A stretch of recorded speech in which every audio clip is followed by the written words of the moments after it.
Morning children, कल मैंने आपको ये 7 न्यूमेरिकल्स की वर्कशीट शेयर करी थी। आई होप आपने ट्राई करे होंगे। अगर आपको कुछ क्वेश्चंस नहीं भी आए तो आज मैं आपको इन सारे क्वेश्चंस का सॉल्यूशंस में डिस्कस कर रहा हूँ। ये बहुत इंपॉर्टेंट न्यूमेरिकल्स हैं और करना क्या है आपको, जैसे आप कोई टॉपिक पढ़ते हो फिजिकल केमिस्ट्री का, आपको उससे रिलेटेड न्यूमेरिकल्स करते हुए चलने हैं।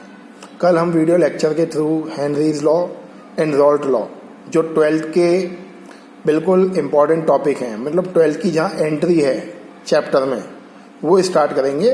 देखते हैं आज ये न्यूमेरिकल्स एक बार।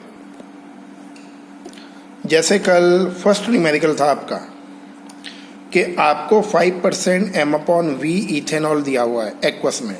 तो 5% m/v का क्या मतलब है? इथेनॉल लिया आपने 5 ग्राम और 100 ml लिया वाटर। v दिया हुआ है तो v के लिए मैंने पहले ही बोला था आपको कि v के केस में आपको सॉल्वेंट या सॉल्यूशन का वॉल्यूम आपको 100 ml लेना है। अगर आपको मोलरिटी निकालना है तो आप क्या लिखोगे? Mass of ethanol, molar mass of ethanol into 1000 upon volume of solution. Mass of ethanol में क्या आ जाएगा? 5। मोलर मास आप कैलकुलेट कर लेना है सब ऐड करके, 46 है। वॉल्यूम कितना है सॉल्यूशन का? 100 ml है और multiply by 1000। You will get your answer easily. ये था फर्स्ट न्यूमेरिकल जो बिल्कुल बेसिक टाइप का न्यूमेरिकल है। उसके बाद ये सेकंड न्यूमेरिकल देखिए। आज तक जो सीबीएसई ने क्वेश्चन पूछा है, ये सबसे ज़्यादा पैटर्न यही पूछा है जो सेकंड न्यूमेरिकल आप देखोगे। आपको डेंसिटी दिया हुआ है सॉल्यूशन का, ध्यान से देखिए 1.5 ग्राम पर ml। आपको HNO3 mass by mass percentage दिया हुआ है 68% एक्वस सॉल्यूशन में। अब एक्वस सॉल्यूशन का मीनिंग क्या है? W/W, mass of HNO3 68 gram and mass of water 32 ग्राम। आपको बताया भी था मैंने मास बाय मास परसेंटेज। आपको निकालना है molality, molarity and mole fraction. ये 3 मार्क्स न्यूमेरिकल है। जब भी आप करें सबसे पहले मोलैलिटी निकालें। मोलैलिटी का फॉर्मूला देखिए, मास of HNO3, molar mass of HNO3, mass of solvent in gram into 1000। HNO3 का मास क्या दिया हुआ है आपको? 68। मोलर मास क्या दिया हुआ है? 63। मास ऑफ सॉल्वेंट वाटर का मास है, ध्यान रखिए पीछे करके आ रहे हैं हम। ये रहा मास ऑफ सॉल्वेंट वाटर 32 ग्राम। तो ये आपने लिखा मास ऑफ सॉल्वेंट 32 ग्राम और you will get your answer 33.73 mole upon kg। Unit लगाना जरूरी है, अगर यूनिट नहीं लगाओगे आपका हाफ मार्क डिडक्ट होगा। सेकंड केस हम निकालते हैं मोलैरिटी।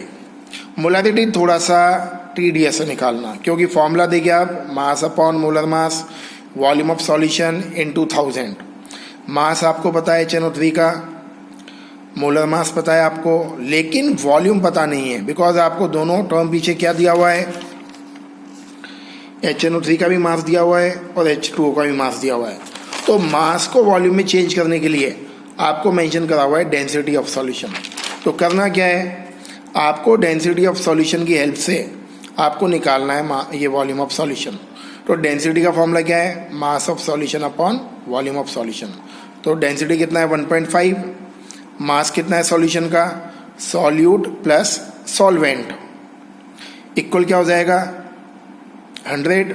v यहाँ ले जाइए, v इक्वल 100 अपॉन 1.5। तो आपको क्या मिलेगा आंसर वॉल्यूम का? 66.66। ये वैल्यू लगाइए यहाँ, मास upon molar mass, volume of solution multiply by 1000। तो आपको मिल जाएगा 16.19 मोल अपॉन लीटर। ये बहुत इंपॉर्टेंट न्यूमेरिकल है, ये हमें बहुत ध्यान से करना है। मैं जब से देख रहा हूँ पिछले 3-4 सालों से ये पैटर्न कंटिन्यूस पूछ रहा है सीबीएसई। अगला देखिए क्या पूछा है? Mole fraction of HNO3। Mole fraction हम जानते ही हैं, moles of HNO3 upon moles of solution, मतलब moles of HNO3 plus moles of water. Mole का फॉर्मूला क्या होता है? Mass upon molar mass. तो आपने क्या लिखा? Mass of HNO3, molar mass upon HNO3।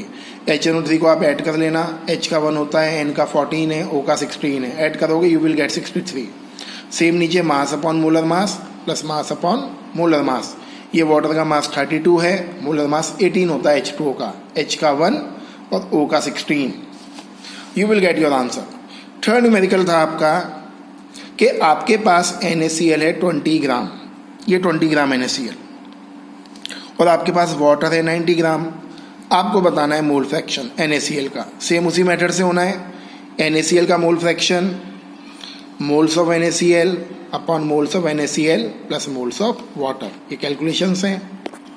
Fourth numerical भी आपका मोल फ्रैक्शन के ऊपर है। आपको मोल्स दिया हुआ है मीथेनॉल का 2 मोल, मोल्स प्रोपेनॉल का x है, आपको प्रोपेनॉल का मोल फ्रैक्शन मेंशन है 0.15। आपको बताना है प्रोपेनॉल का मोल फ्रैक्शन क्या है। तो फॉर्मूला क्या है आप देखिए, moles of propanol upon moles of propanol plus moles of methanol.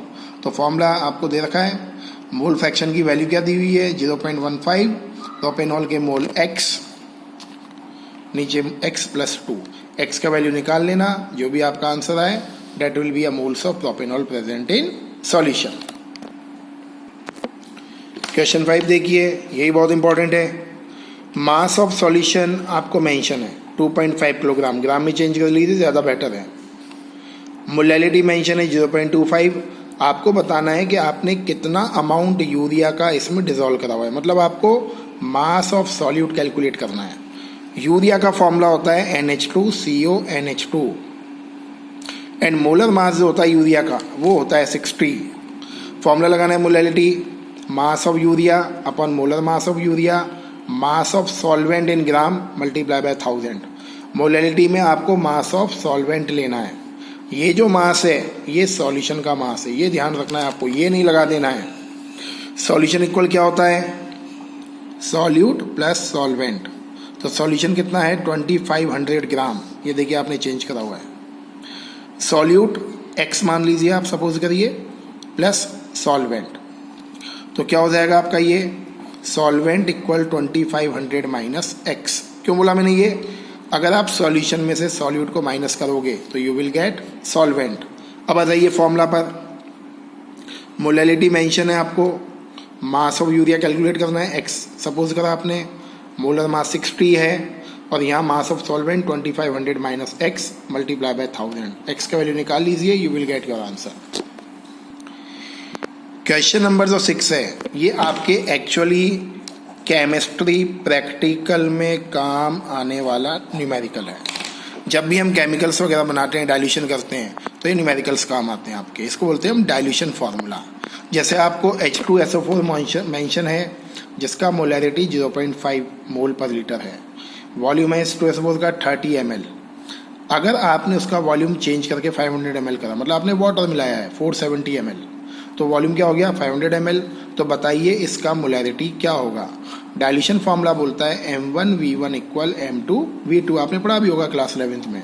तो M1 कितना है 0.5, V1 कितना है 30 ml, M2 आपको निकालना है, V2 आपका 500 है। 0.3 इंटू 30 अपॉन 500 इक्वल M2 आपका निकल आएगा। लास्ट क्वेश्चन है, देखिए आपको मेंशन है, ये 1 मार्क क्वेश्चन है, ये ऊपर वाला है 6th और 7th जो क्वेश्चन है ये 1 मार्क क्वेश्चन है। आपको मोलैरिटी मेंशन है AlOH होल साइज का 10 मोल अपॉन लीटर, और आपसे पूछता है कि इस केमिकल का नॉर्मेलिटी क्या है। तो नॉर्मेलिटी का और मोलैरिटी का एक रिलेशन होता है, normality equal molarity into n factor. बताया था मैंने n फैक्टर क्या है, जैसे AlOH होल साइज अपने 3OH माइनस को रिलीज करता है, तो n की वैल्यू क्या है आपकी 3, क्योंकि आपका LOH होल साइज बेस है, तो 3OH माइनस निकाल रहा है तो n की वैल्यू 3 है। तो नॉर्मेलिटी इक्वल क्या बन जाएगा 10, आपको मोलैरिटी मेंशन है, इनटू n फैक्टर 3, तो नॉर्मेलिटी क्या हो जाएगी 30 ग्राम इक्विवेलेंट अपॉन लीटर। तो ये सारे सॉल्यूशन थे। अगर फिर भी आपको कोई डाउट हो तो आप पर्सनली मेल पर कर सकते हैं, मुझसे पूछ सकते हैं, या व्हाट्सएप कर सकते हैं, मेल निकल गया मेरे मुँह से, व्हाट्सएप कर सकते हैं आप। और कल हम वीडियो लेक्चर के थ्रू अगले टॉपिक पढ़ेंगे Henry law and Raoult's law, then you will really enter in class 12th syllabus. Thank you and have a nice day.